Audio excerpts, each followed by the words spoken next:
8 months after his personal foul cost his team a playoff game against the Steelers, Bengals linebacker Vontaze Burfict was asked by Monday morning quarterback what he thinks about the Steelers. Here's what he had to say.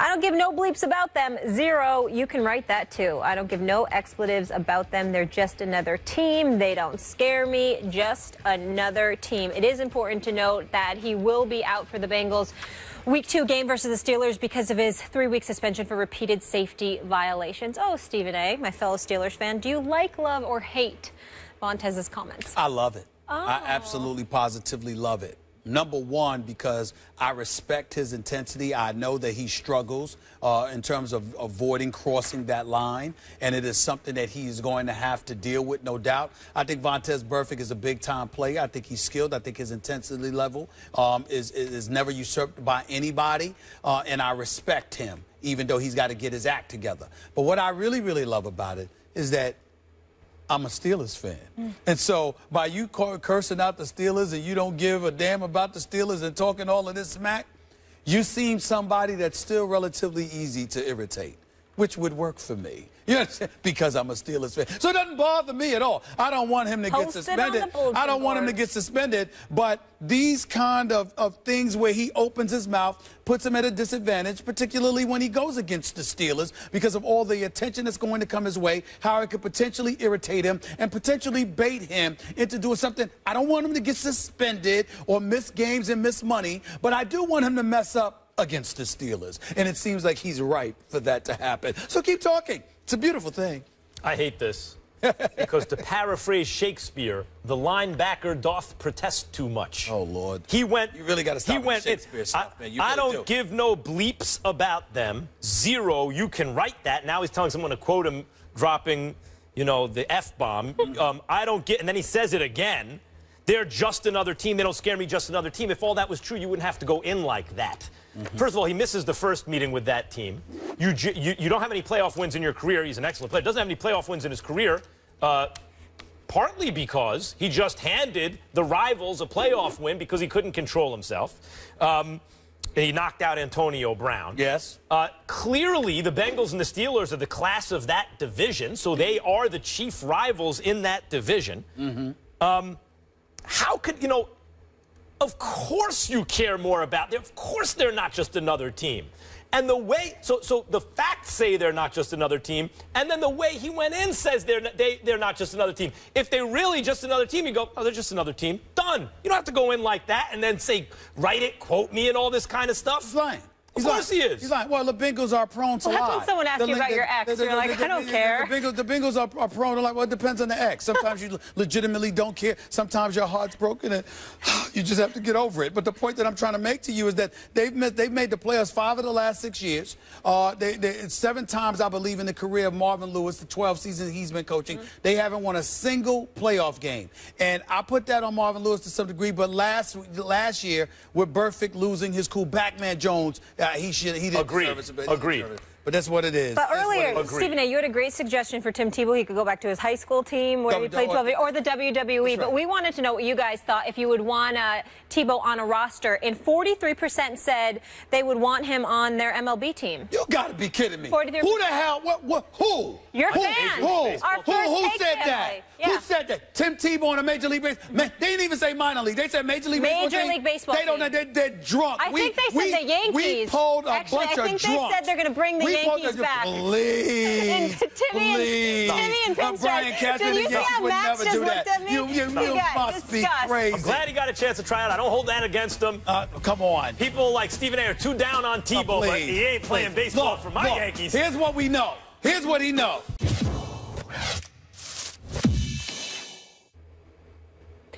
As we mentioned earlier, Teddy Bridgewater suffered a dislocated left knee, and an MRI revealed the complete tear of his left ACL and other structural damage in practice yesterday. So Bridgewater's out for the season. His backup is Sean Hill. Westgate Las Vegas Superbook is now projecting Minnesota to win 8 games this season. They were 11-5 last season and won the NFC North. Damian Woody now with us. How are you? I'm good. How are you doing? Good. Always good to have you at this desk. Yes. Hopefully it'll cause a little trouble for us. Not too much. But not on this subject. Damian, are the Vikings done? Absolutely not. I mean, listen, We don't know what the Vikings, what their plans with Teddy Bridgewater, what their plans were as far as expanding, what they want to do with him offensively. But remember, this was a team last year that pretty much marginalized the quarterback position. The Minnesota Vikings had the fewest passes in the NFL, only 14 touchdown passes in the NFL. They had the 5th-ranked scoring defense. So you really got to understand how this team is built. There's a guy in the backfield. I don't know if people remember his name, called Adrian Peterson. You know who Adrian Peterson is, right? I think so. Yeah, he's pretty good. Okay, so this team is going to run the football. They're going to line up in 2 tight ends. They're going to play smash mouth. Going to try to go over the top, and they're going to play great defense. That's a Mike Zimmer type of team. They're not going to, turn into Air Coryell all of a sudden and start slinging the ball over the field. That's not their MO. The fact that they seem to be taking steps forward in terms of Bridgewater's development. And it's not just that they won 11 games in a division where if anything happens to Green Bay, it's not the strongest in the world, but that they were maybe going to take a step forward this year, that they could win some playoff games, they could make a little run if Bridgewater develops, and now you take that away. Well, I think they could have, in all honesty, they should have won that fluky playoff game against Seattle. So this is a team, if you look at them now, they're actually better this year on paper, even without Teddy Bridgewater not being available for 2016, how they solidify other positions on the team. So, again, this is a team that's built on defense. Mike Zimmer, former defensive coordinator. They have more weapons on offense. They've upgraded the offensive line. It's going to be the same formula again. They're going to run the football. They're going to play good defense. And that's how they're going to win football games. Damian. What's your definition of success for this team? Playoffs. So just making the play. So if they make the playoffs and go home after one playoff game like they did this past year, you'll consider that for success? Well, I mean, if we're going to be cliche-ish about it, then every if we're going to use cliches, all 32 teams, the goal is to win the Super Bowl. There's only one winner and 31 other losers. So it's not a cliche. Can we get to the real topic I am going to get there if a brother answer my question. Stop beating around the bush. I mean, what's the scare? Were you scared to answer the question? Scared to answer the question? If the Vikings go to the playoffs and don't win a playoff game, is that your definition of success? Yes or no? Absolutely. Okay, we disagree there. Here's why. Because to me, progress is success. Right. Stagnancy is not. If you get to the playoffs and you go home just like you did last year, it's a problem. Matter of fact, this year will it be even worse because last year you should have won that game if your kicker made the damn field goal, a chip shot, and instead of missing it. But here's where it gets interesting for the Vikings. Their defense is stout. We understand that. They went from like 30th in the league, okay, to like 5th in Zimmer's first year. These boys are no joke. Zimmer knows what he's doing. He's a damn good coach. Fair enough. Defensively, I have no doubt that they're stout. Offensively, you improved your offensive line. You still got the best running back in football. I get it. But Laquan Treadwell, a rookie, Stephon Diggs, I like him. Your leading receiver caught for 720 yards. Your leading receiver. And so when I look at the Minnesota Vikings, I've got questions about their passing attack. As a result, they're going to lean heavily on the run, which they should, because we all know that. But Damian Woody is one of the people that used to talk to me and was like, look, man, certain cats defy Father Time, but only for so long, Stephen A., because even though a guy like Adrian Peterson is a stud, eventually something's going to happen. You're going to have to give him some help. So, yeah, they gave him a little help with the offensive line. I got that, particularly with Boone going there. That's why you don't want Kaepernick there. But from the receiver's perspective, good point, actually. From the receiver's perspective,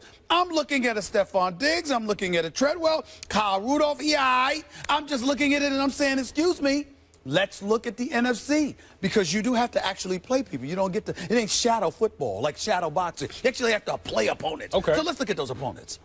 Carolina. Okay. And Arizona. Right. And Seattle. And Green Bay. You know. Sound like you're picking division winners. You do know there's like two wild card spots, right? What I'm saying is, I'm saying if you don't get a playoff win, to me, that's not successful if you're coming off a berth to the playoffs the year before. You were going this way. Okay, so you gotta make progress. What is so hard to understand? So let me ask you this question. Yes. How many teams make progress without their starting quarterback? How many teams? I don't You're know. talking about, the Minnesota Vikings need to, advance in the playoffs. But how many teams make actual progress as a team this is why without the starting quarterback? Time out. I hate to say it. I'm with Stephen A. on this one. Okay, it kills me to do I'm it. listening. You're killing me right now. Okay, I'm listening. Go ahead. What you're He's just showing his wisdom. Don't get upset about that. What you're admitting is that, since, we're saying, are the Vikings done? You're saying no. He says, what is the standard for success? And you're like, making the playoffs. And I agree with you there. Right. If they make the playoffs, that's a success because they lost their starting quarterback. But the point is, because they lost their starting quarterback, our expectations are diminished. The standard for what is a success has lowered, and we don't expect them to win a playoff game, right? I mean, isn't that what we're saying? That's your expectation. You can't put words in my mouth. I still believe that they're going to the playoffs. Well, will they win a game? Wait. Yeah, I don't see why not. Let me hold on. Let me tell you something right now. Just changed a little bit. With Teddy, yeah, just a little bit. You know what? Just a little. It's okay. Yeah. It's all right. All right. It's okay. With Teddy Bridgewater as the quarterback, this is a team. They didn't even really rely on the passing attack. Okay? They didn't even rely on. It's all about the defensive running game. So this whole notion, let's get back to the original question. Are the Minnesota Vikings done? Done would mean to me that you don't even have the opportunity to play for a Super Bowl, meaning you're not making the playoffs. I don't think they're making the playoffs. I think they are making the playoffs because look at what happened last year. The quarterback position was marginalized. They didn't even ask Teddy Bridgewater to really do anything, and they still made the postseason. Jordy Nelson healthy this year. See, unlike Max Kellerman and unlike Molly, see, I'm going to call you on this because you see, I actually recall the things that you say. You see, remember when I tell you I give my speeches, I'm brilliant. Because I know I'm not. I listen to those who are. And I heard Damian Woody on several occasions talk about predictability, talk about the fact that what worked one year ain't going to necessarily work the next year because now we see you coming. Now, if you are great, that would be different. But because they're not great, because they're average or slightly above average, the fact that they don't have much of a passing game, the fact that they're going to have to rely on their running game, the fact that they're going to be able to do the same things that they've always been doing, and you consider the other teams in the NFC, it's not going to be good enough. You're supposed to upgrade. You're supposed to elevate. They did upgrade. How did they elevate? They upgraded the offensive line. They upgraded the wide receiver. They did upgrade wide receiver. How? So Stephon Diggs can play. I know he can play. But Laquan Trevor, so you're relying on a rookie? You're relying on a rookie? He's going to contribute. There's no question about that. Listen, from where the quarterback position was last year to whoever's in there, it doesn't matter. It's all going to be the same. They're going to play off of their identity, defense, and running the football. I think 43% of their offense was the run. That's high. The question was, are the Minnesota Vikings done? Yes. And I say no, because the same formulas that they had last year will work again this year. They will play 9 games and they will miss the playoffs. They will win 9 games and they will miss the playoffs. Oh, well, that's why they play the games, right? All right, that's right. So when it's all done, then I'm going to come back and holler at you. We're going to have the discussion. Let's do it then. 9 wins doesn't sound like a done team to me. Can we go to commercial? Thank you. Up next, Rodney Harris.